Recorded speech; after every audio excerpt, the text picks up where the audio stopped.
কাজল রিপাকে নিয়ে একটি দরজায় এসে নক করতে লাগলো। একজন ভদ্রমহিলা দরজা খুলে দিল। কাজল ওই ভদ্রমহিলাকে বলল, এই নিন, আজ ওকে নিয়ে এসেছি, এখন আমার পেমেন্ট করে চলে যান। ওই ভদ্রমহিলা 5,000 টাকা কাজলের হাতে দিল। কাজল বলল, নিয়ে যান, সারা রাত যা খুশি তাই করবেন, আমি সকালে এসে আবার ওকে নিয়ে যাব। কাজল কথা বলে ওখান থেকে চলে গেল। রিপাকে নিয়ে ওই ভদ্রমহিলা রুমের ভেতর প্রবেশ করল। ওই ভদ্রমহিলা রিপাকে নিয়ে দুজন খাটের উপর পাশাপাশি বসলেন।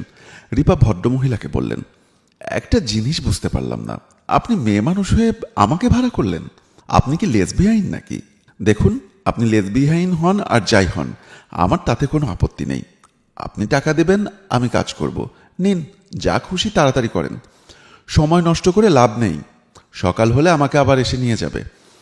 জবাবে ওই ভদ্রমহিলা বললেন, ধৈর্য ধরো, এত তাড়াহুড়ো কেন করছো? কাজ করার জন্যই তো তোমাকে এনেছি। তার আগে বলো তো, তুমি এই লাইনে কিভাবে আসলে?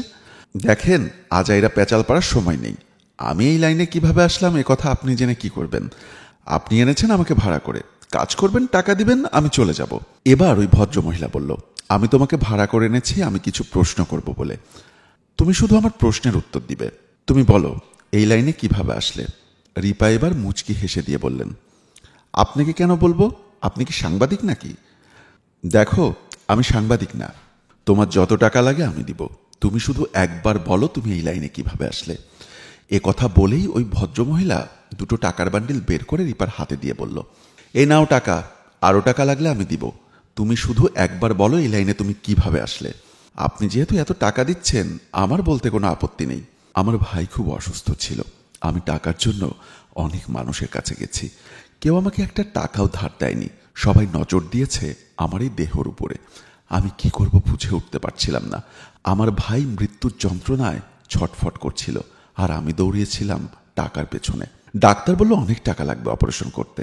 ঠিক সেই মুহূর্তে আমার জীবনে আসে এক নেমক হারাম, যাকে আমি আমার জীবনের থেকেও বেশি ভালোবেসে ফেলি। হারামজাদা আমাকে বিয়ের স্বপ্ন দেখালো, আমাকে নিয়ে ছোট্ট একটা ঘর বাঁধলো, আমার ভাইয়ের চিকিৎসা করিয়ে ভালো করে তুলল, আর আমিও বিশ্বাস করে নিলাম। আমাকেও ঢাকা নিয়ে আসলো, আমিও বিশ্বাস করে ওর সঙ্গে চলে আসলাম। ও আমাকে এই পতিতালয়ে বিক্রি করে দিয়ে পালিয়ে গেল, আর আমি হয়ে গেলাম বিভিন্ন পুরুষের ভোগের পাত্র, যাকে বলে পতিতা। নিন, যা করার তাড়াতাড়ি করুন, আপনি তো আমাকে ভাড়া করে এনেছেন। রিপার কথা শুনে ওই ভদ্রমহিলা চোখে পানি ছেড়ে দিয়ে বলল, তোমাকে যে এই পতিতলায় বিক্রি করে দিয়েছে সে আর কেউ না, আমার ছোট ভাই। আমি তোমাকে অনেক জায়গায় খুঁজেছি, কোথাও পাইনি, তাই তো প্রতিদিন একটা করে মেয়ে আমি ভাড়া করে আনতাম তোমাকে খোঁজার জন্য। আর ভাগ্যের কি নির্মম পরিহাস, আজ আমি তোমাকে পেয়ে গেলাম। তোমার অভিশাপে আমার ভাই মৃত্যুর সঙ্গে পাঞ্জা লড়ছে, একমাত্র তুমি যদি ওকে ক্ষমা করো তাহলে আমার ভাই আবার কথা বলতে পারবে, সুস্থ হয়ে উঠবে। এ কথা বলেই রিপার হাত ধরে বলতে লাগলো, তুমি আমার সাথে চলো, তুমি আমার ভাইকে বাঁচাও, যত টাকা লাগে আমি তোমাকে দিব, তুমি আর না করো না। রিপা চোখের পানি মুছে দিয়ে বলল, হ্যাঁ, আমি একজন বোনের ভাইকে বাঁচাতে যাব। ভাই হারানো কতটা যন্ত্রণার সেটা আমার থেকে ভালো আর কেউ জানে না। ওই ভদ্রমহিলা রিপাকে নিয়ে ওনার ভাইয়ের রুমের উদ্দেশ্যে রওনা দিল। এদিকে প্যারালাইসিস হয়ে বিছানায় পড়ে আছে সূর্য। ভদ্রমহিলা রিপাকে নিয়ে সূর্যের কাছে এসে বলতে লাগলো, দেখো বোন, আমার ভাই বিছানায় পড়ে আছে। সূর্যের পাশে বসলেন সুন্দরী রিপা। সুন্দরী রিপাকে দেখে হাও মাও করে কাঁদতে লাগলেন। রিপা সূর্যকে সান্ত্বনা দিতে লাগলো, বলতে লাগলো, তুমি কোনো চিন্তা করো না, আমি তোমাকে ক্ষমা করে দিয়েছি।